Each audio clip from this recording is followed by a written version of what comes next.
Bonjour tout le monde, mon nom est Robert Gauthier et puis bienvenue à la chaîne qui s'appelle Lumière sur la prophétie biblique.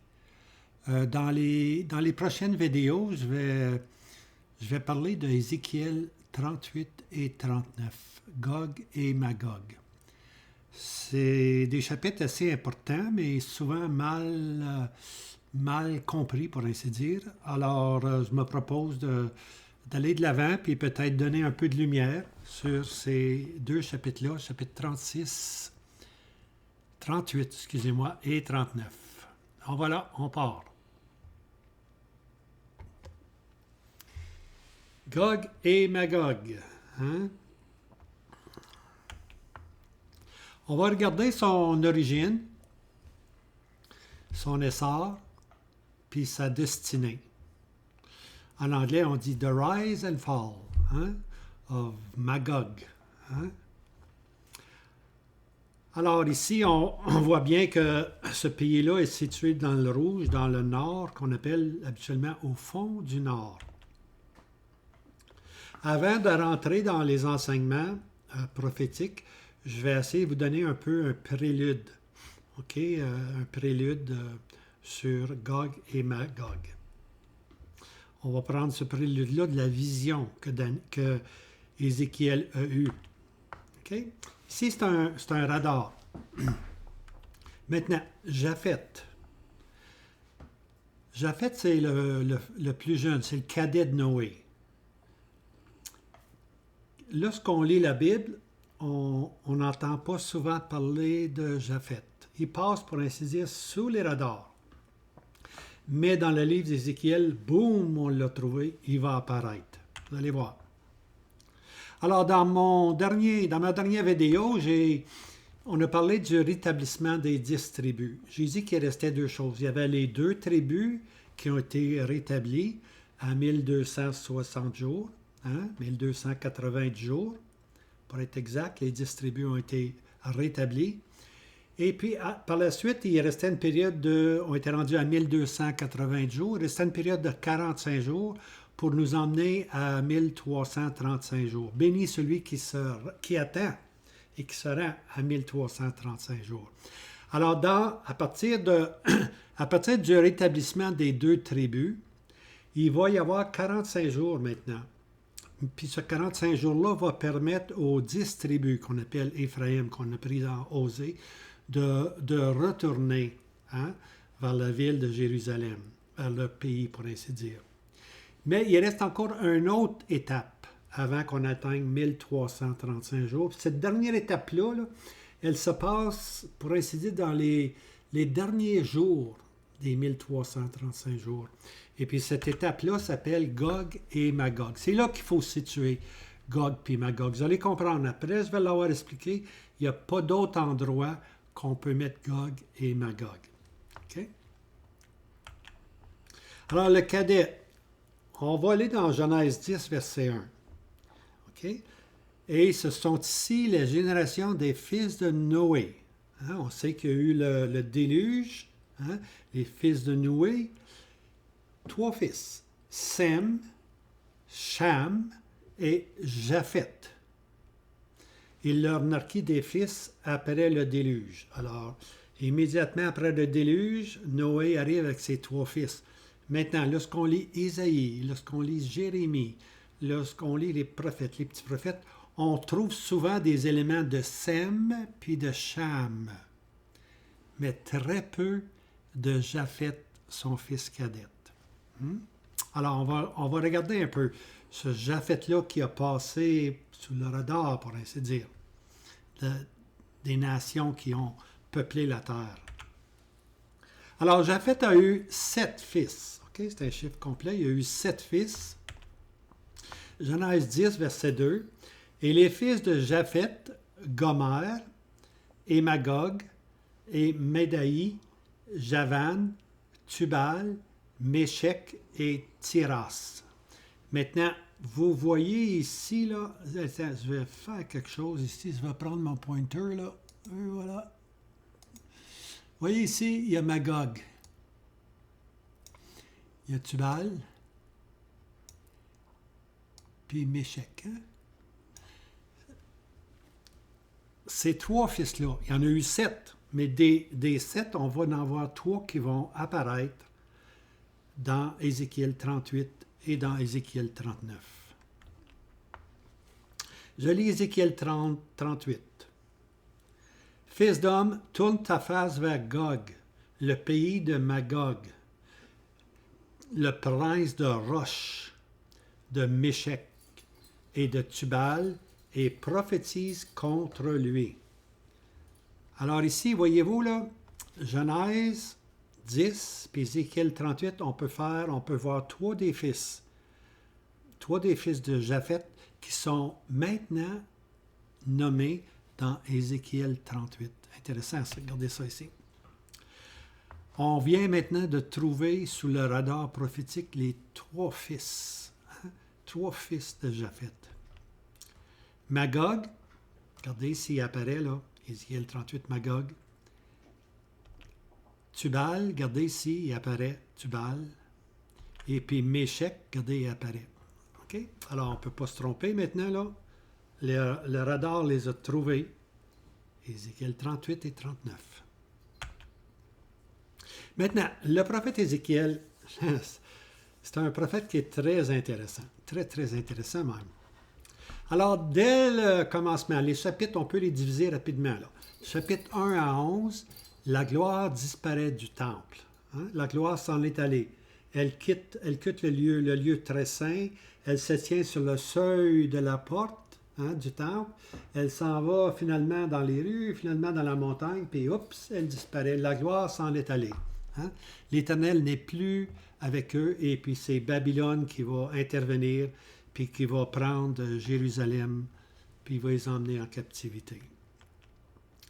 Maintenant, chapitre 11 à 35, on voit maintenant que Babylone est énoncée, on voit les activités de Babylone, comment Babylone va saisir la ville de Jérusalem et le temple, et le détruire. Maintenant, j'en saute 4 chapitres. Je vais y revenir. Alors, je saute 36, 37, 38 et 39. OK? Je m'en vais maintenant au chapitre 40 à 48. 40 à 48, c'est vraiment un saut prophétique pour nous montrer la période, ce qu'on appelle les millénaires, la période du millénium. L'ère millénaire est enfin arrivée. Alors là, on va voir le temple qui est construit, on va voir où les tribus se localisent, on va voir beaucoup de choses. Alors, pour ainsi dire, là, c'est un... Lorsqu'on voit le temple, puis lorsqu'on voit les sacrifices, parce que dans le millénium, il va y avoir un temple, il va y avoir des sacrifices, il va y avoir des sacrificateurs. Okay? Alors, toutes ces choses-là sont mémoratifs de l'offrande de Christ. Hein? C'est une erreur ici. Alors, le temple et les sacrifices qui vont être offerts, c'est comme un mémorial que Christ est venu et puis que la gloire maintenant est établie. Voyez la gloire. Hein? Alors, il manque donc 4 chapitres. Et voici les chapitres qui manquent, c'est le chapitre 36 à 39. Alors, logiquement, à partir du chapitre 40 jusqu'à la fin, on a un aperçu chronologique qui nous mène au millénium. Voici maintenant, je fais un résumé du chapitre 36. C'est pas par hasard, hein, qu'Ézéchiel 36, 37, 38, 39, après ça le millénium. C'est pas par hasard. Okay? Voici au chapitre 36. L'Éternel dit, je vous rassemblerai, je vous purifierai. Hein? C'est le renouvellement moral afin que Israël juge ses voies. Hein? Le Seigneur Jésus avait parlé à Nicodème, tu es docteur d'Israël et tu ne connais pas ces choses. Il faut être né de nouveau. Alors c'est ça, la nation d'Israël doit être née de nouveau. Il faut que Dieu verse des eaux pures. Il faut qu'il les purifie pour qu'Israël finalement se tourne vers Dieu. Chapitre 36.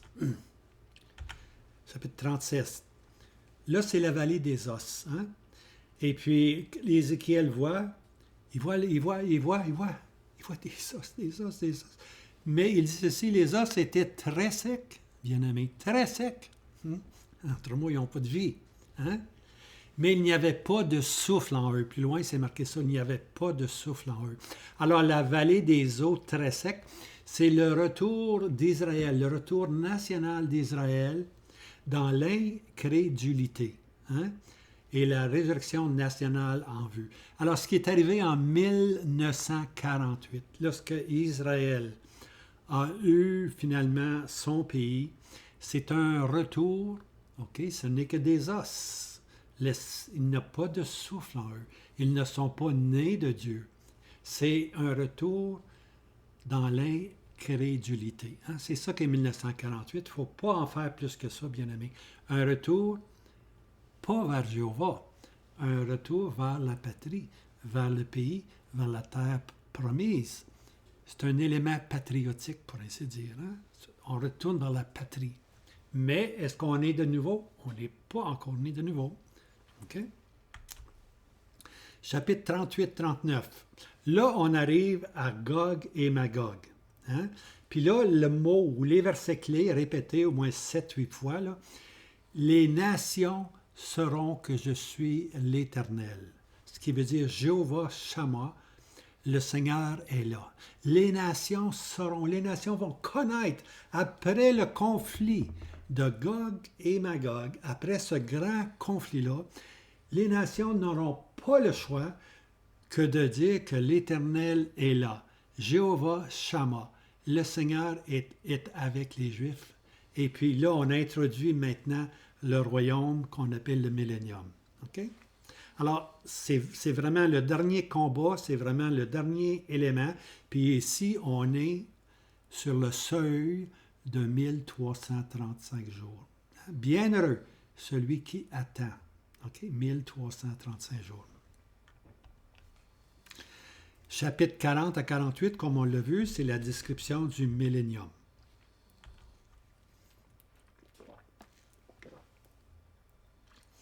Maintenant, voici ce que l'histoire et la géographie indiquent de ces noms. On va prendre différents noms. On ne les prendra pas tous dans cette première vidéo, mais on va les prendre dans d'autres aussi. OK, voici. Maintenant, comme on a dit, Magog, lui, c'est le deuxième fils de Japhet. OK, Magog, c'est le deuxième fils de Japhet. Japhet a eu 7 fils. Le deuxième, c'est Magog. De Magog provient le nom de la terre et du peuple situé dans l'extrême nord, au-delà de la montagne ou des montagnes Caucasus. Caucasus. Okay? Les montagnes, la grande chaîne de montagnes qui est en Russie. Caucasus. Alors, l'historien Josephus dit que cette région nordique porte le nom aussi, un autre nom, Magogit. Okay? Magog, Magogit. Alors ça, c'est l'historien Josephus qui dit ça. Okay? Les Grecs, par contre, et les Romains leur donnent c'est les mêmes personnes, c'est le même endroit, mais eux leur donnent le nom de Chittiens.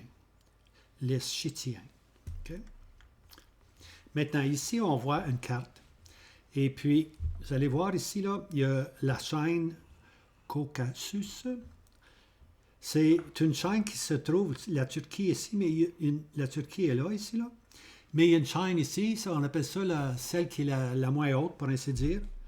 Et puis ici, la plus grande chaîne Caucasus. OK? Voilà maintenant. Alors ici, c'est la première série de chaînes.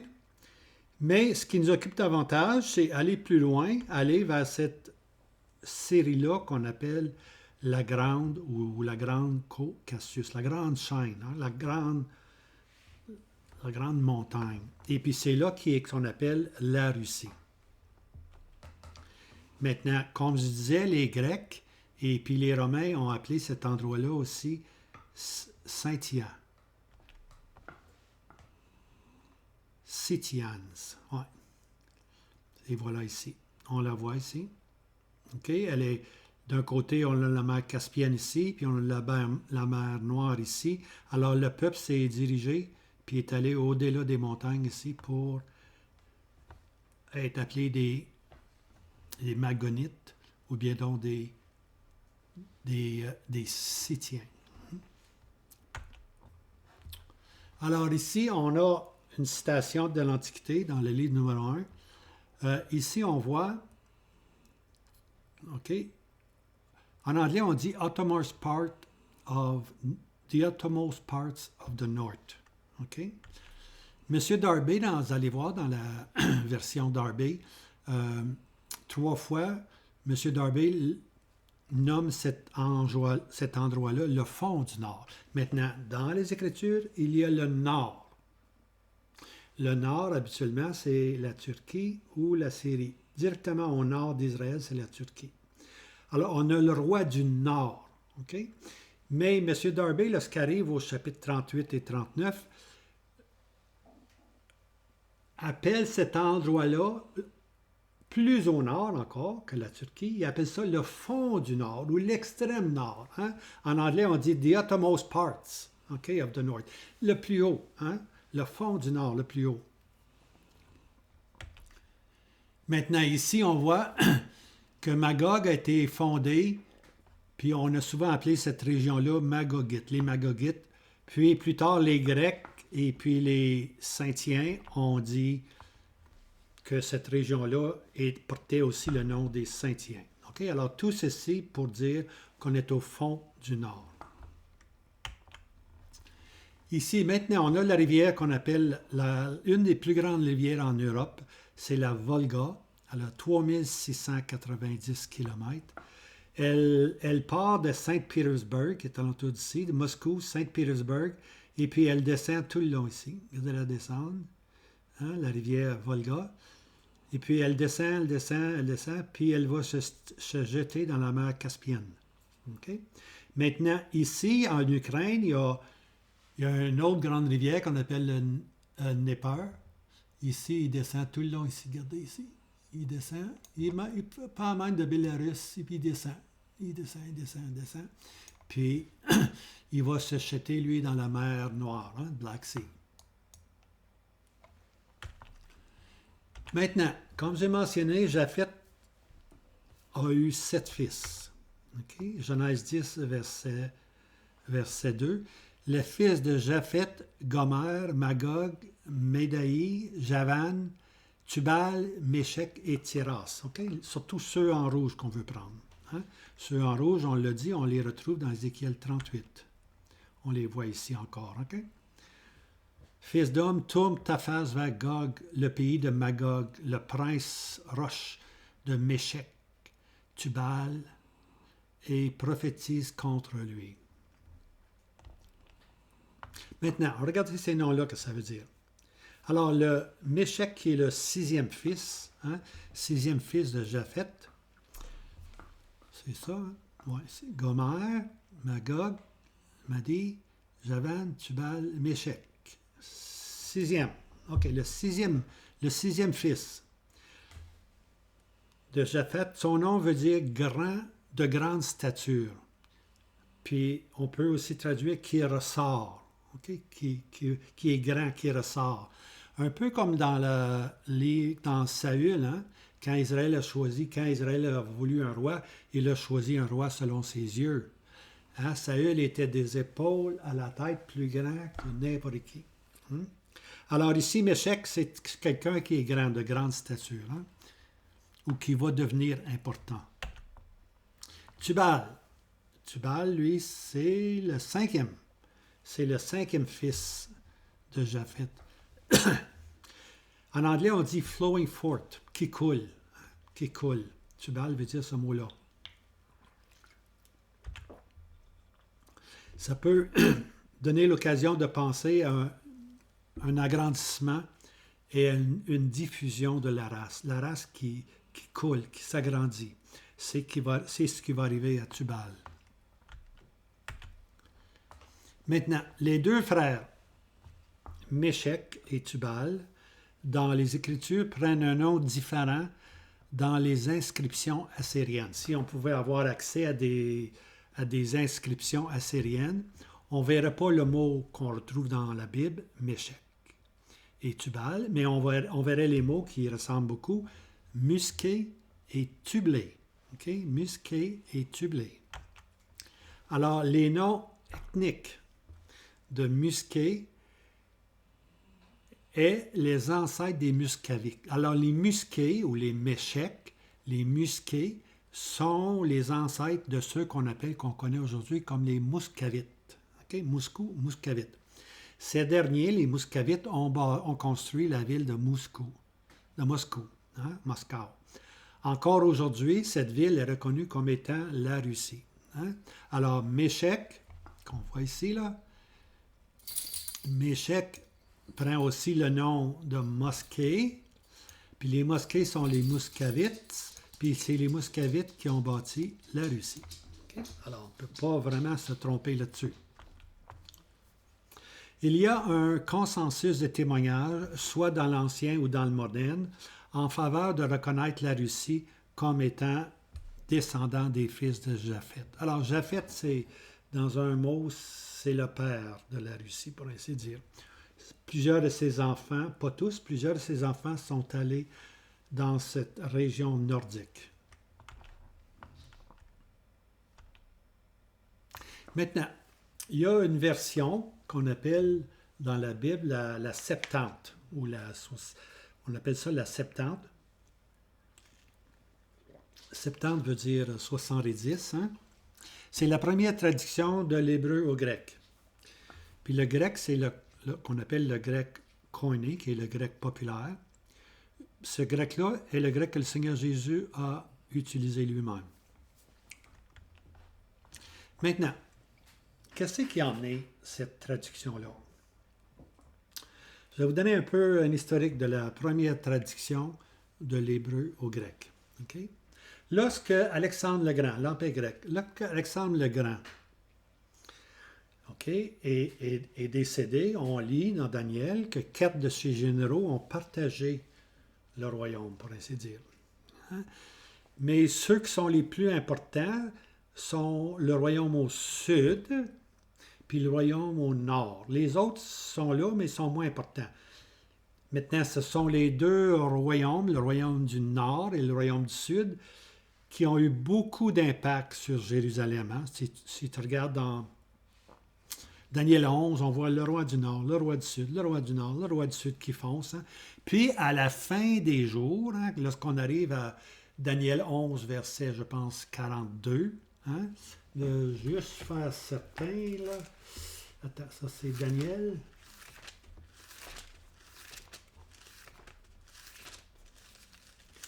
Daniel.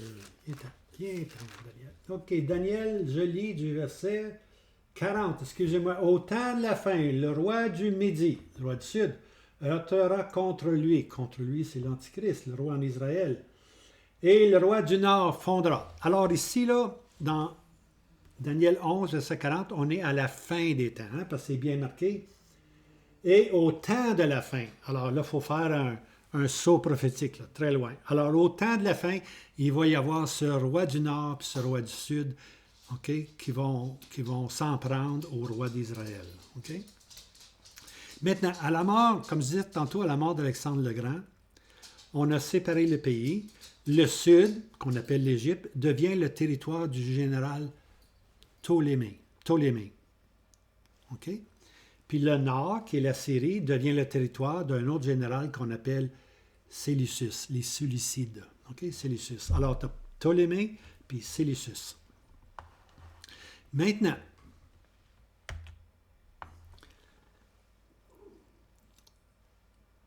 Ptolémée I, qui était le premier des généraux, qui était aussi le plus reconnu comme tel, il a fait une chose, il est allé chercher le corps d'Alexandre le Grand, et puis il l'a emmené à Alexandria. Alexandria, c'est une ville qui a pris le nom, qui a été nommée au nom d'Alexandre le Grand. Okay? Alors lui, il a emmené le corps là. Alors ça l'a rendu populaire, pas mal, un peu même. Il est devenu, à cause de sagesse, le roi du Sud a pris du caractère, pour ainsi dire. Okay? Maintenant, une fois que lui est décédé, son fils, qu'on appelle Ptolémée II, il s'appelle Philadelphus. Okay? Philadelphia, qui veut dire aimer les chevaux. Alors, Philadelphus, lui, Ce qui arrive avec Philadelphus, c'est un homme qui avait à Alexandria, il y avait une grande bibliothèque. Il était amoureux de beaucoup, beaucoup de livres. Hein. Son plaisir, c'était d'avoir le plus de livres possible pour conter l'histoire du monde. Maintenant, ses adjoints lui ont dit, c'est beau, tu as tous les livres qui peuvent exister, mais tu n'as pas la Bible hébreu en ta possession. Tu as tous les autres livres, mais tu n'as pas ce livre-là qui est probablement le plus vieux. Alors, Philadelphus, lui, il a dit, ah, je veux ce livre traduit en grec. Alors, il a fait une entente maintenant, il est allé voir les rabbins, puis ils ont fait une entente. Et puis, de chaque tribu, on a choisi 6 scribes qui s'y connaissaient très bien dans les écrits. Et puis, ça donne 12 fois 6, ça donne 72. 72 scribes ont été invités à venir à Alexandria. Et puis là, dans une province en particulier, il les a placés, puis il leur a dit, traduisez la Bible hébreu en grec, s'il vous plaît. Hein?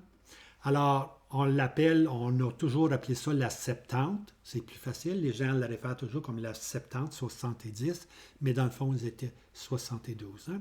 Alors, c'est là qu'on retrouve maintenant la version Septante, l'Ancien Testament, pour ainsi dire, hébraïque, traduit finalement en grec. Hein? Et puis, c'est une traduction qui est très bien reconnue. Okay. Maintenant, Gog, prince. Okay? Ézéchiel 38, verset 2. Fils d'homme, tourne ta face vers Gog, le pays de Magog, le prince de Roche, de Méchec et de Tubal, et prophétise contre lui. Alors, tourne ta face vers Gog, le pays de Magog. Alors ici, on voit Magog, c'est quoi? Le pays de Magog. Mais Gog, c'est quoi? Gog, ça veut dire un prince. Et toi, verset 39, verset 1, et toi, fils d'homme, prophétise contre Gog, et ainsi dit le Seigneur l'Éternel, voici, je t'en veux à toi. Gog, prince de Roche, de Méchec et de Tubal. Alors, Gog, c'est un prince, ok? Gog veut dire prince. Alors, Gog est un nom symbolique d'un chef puissant, puis d'un chef qui est fier, du vaste territoire, hein, qui jadis portait le nom de Saintia. Okay? Alors, tout le fond du nord, la Saintia, il y avait Gog, c'est un terme symbolique pour dire chef. Okay? Maintenant, la traduction Darby, dans les 3 versets que je cite, c'est Ézéchiel 38, 6, 38, 15 et puis 39, 2, prend le nom ou donne le nom du fond du nord. Okay? Au lieu de dire Saintia, il l'appelle le fond du nord. Okay? Il y a le nord, mais il y a aussi le fond du nord. Alors, Gog, comme je disais, c'est un synonyme à, disons, Pharaon, ou aujourd'hui, en Russie, Tsar. Okay? Alors, Gog veut dire un prince, comme Pharaon veut dire un prince, comme Tsar veut dire un prince. Okay? Alors, c'est simplement un nom symbolique, Gog. Par contre, le prince Gog gère sur un pays qu'on appelle Magog.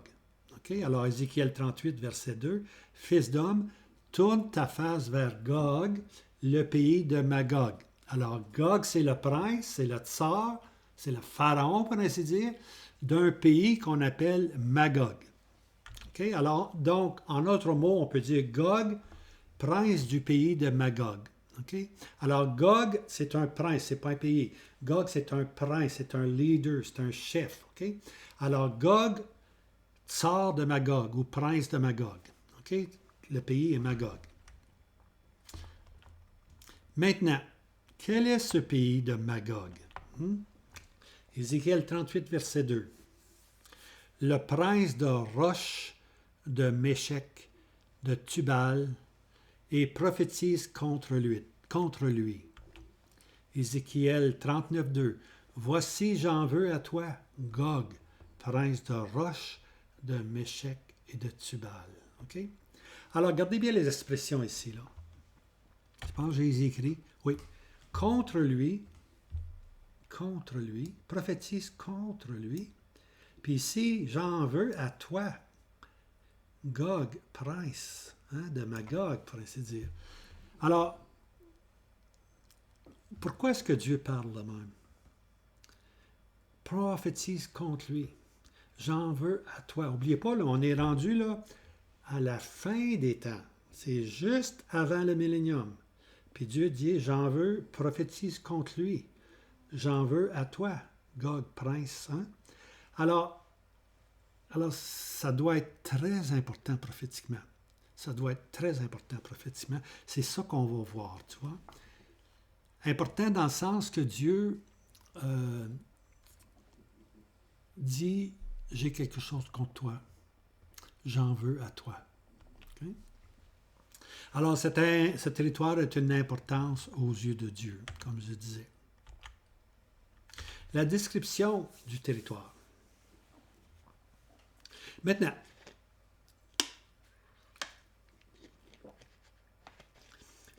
les prophètes, là, ils font des sauts prophétiques. On appelle ça des sauts olympiques. Les gars olympiques qui sautent là, par-dessus la barre, là, on appelle ça un saut olympique. Mais les prophètes font des sauts prophétiques. Puis c'est bon de le réaliser lorsqu'ils font ces sauts prophétiques-là, parce qu'ils nous emmènent dans le futur. Puis dans le cas d'Ézéchiel, il nous emmène, lui, à la fin au dernier jour, à la fin des jours, au temps de la fin, qui est l'expression. Alors, lorsque le prophète Ézéchiel a eu cette vision-là, la vision du fond du Nord. Okay? Alors, le fond du Nord que Ézéchiel nous parle était un endroit qui était peu habité. Au jour d'Ézéchiel, c'était peu habité. Pourquoi? Parce que c'était au fond du Nord. Il y a une chaîne de montagnes, comme on a lu, les Caucasus, la montagne Caucasus, qui rendait ce territoire peu fréquenté. On pouvait se rendre en Turquie, mais aller plus loin, c'était plus... c'était plus dur. C'était vraiment plus dur parce que c'était plus au nord encore. Il y avait deux chaînes de montagnes à traverser pour arriver au fond du nord. Alors, ce qu'il y avait là, qui habitait là? Il y avait des ordres, des nomades, des ordres de nomades qui, occasionnellement, fréquentaient les steppes sibériennes. Parce que c'est le territoire Sibérie. La Sibérie, là, c'est froid. Il n'y a pas beaucoup d'arbres là, c'est des steppes. C'est des steppes, c'est du foin. C'est à peu près ça, tu vois. Alors, lorsqu'Isaïe a parlé de Gog puis Magog, pour lui, là, c'est pas ça qu'il voyait.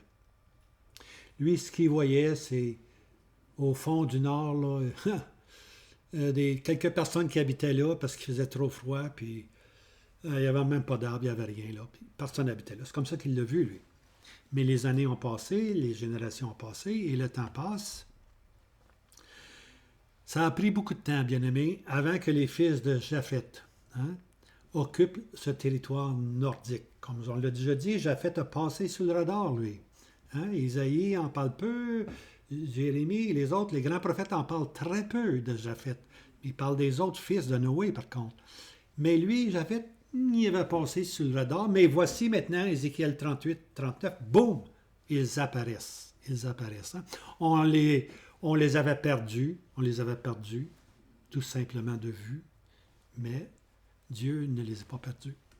Dieu va nous le montrer dans ce chapitre 38 et 39.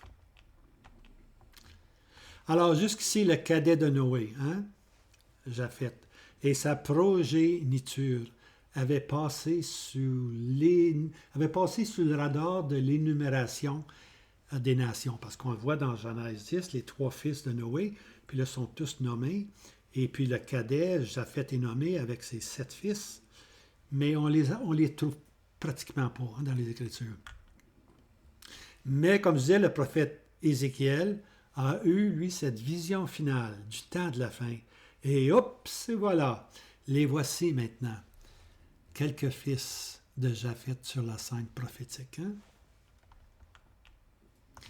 Il porte le nom de Rosh, Méchec et Tubal. OK? Je vais m'arrêter là parce que j'en ai assez dit. Je veux surtout, moi, prendre l'aspect prophétique, l'aspect spirituel de Gog puis Magog. Qui ça représente? Pourquoi Dieu dit « Je me souviens d'eux, je me souviens d'eux. » Hein? Roche, en passant, veut dire Russie. Hein? Méchec veut dire Moscou. Tubal, c'est une ville au nord, dans la Sibérie, pour ainsi dire. Mais on va prendre ça dans les prochains versets. Hein? Mais comme je disais, les prochains versets, je veux rentrer surtout dans l'aspect prophétique. Hein? Alors, je vous laisse avec ceci. J'espère que vous avez vraiment compris la différence qu'il y a entre le Nord, le roi du Nord. Okay? Le roi du Nord est détruit, lui, à 1290 jours. Hein? Le Seigneur descend lui-même sur la montagne des Oliviers. Puis il détruit le roi du Nord. Celui qui avait osé, hein, s'en prendre au prince des princes, c'est-à-dire le Seigneur Jésus. Maintenant, il y a 45 jours qui vont passer. Dans cette période-là, les 10 tribus vont revenir. Puis là, on se trouve presque à 1290 jours. Et puis là, on arrive avec Ézéchiel 38 et Ézéchiel 39. Puis on va voir ce qui va arriver. On va voir ce que Gog et Magog représentent. Hein? Ce qu'ils représentent vraiment aux yeux de Dieu. Et quelles sont les nations qui occupent ce territoire-là. Alors, je vous laisse avec ceci. Et puis, je vous encourage à vous abonner. Hein? Puis, on va en faire une série de Gog et Magog. Hein? Je ne sais pas combien, là. Je pensais en faire un qu'une, mais 2, ça sera pas assez.